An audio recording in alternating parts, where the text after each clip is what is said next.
what they are looking at is tying together a very complicated, very global supply chain that relies on everything to go right and everything to work as it should.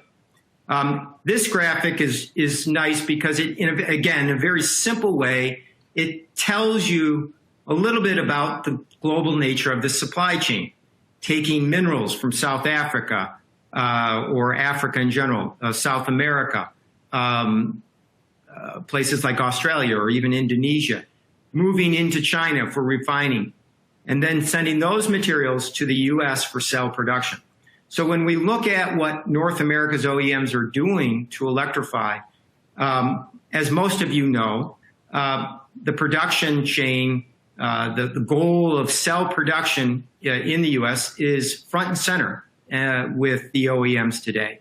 And so achieving that, though, over the next 5 to 10 years will depend on this very complicated supply chain through Asia. This bill seems to be most meaningful.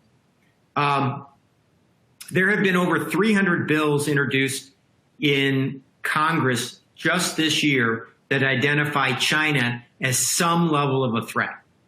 This bill, though, gets to the heart of the issue involving what we just saw in the last several slides. The American Critical Mineral Independence Act of 2021, also introduced in April of this year, specifically targets our vulnerabilities in the supply chain from the discovery, exploration, mining, and processing of minerals. And it puts a lot of emphasis in developing new technologies, in stimulating growth in this area with government dollars, and really moving the needle so that we do a much better job in opening up opportunities to secure raw materials in this country and with our partners. So the starting point for this relationship is the 4 elements that I've identified in this slide. The first is, what is the Phase 1 agreement? Did China meet its commitments? And we'll talk about that in a second.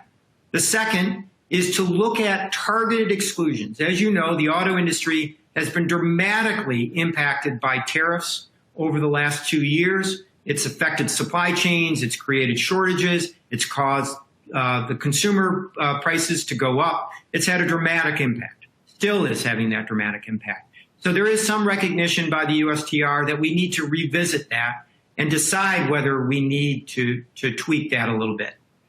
Third, the ambassador has identified concerns about the state-centered and non-market trade practices of China. What does that mean?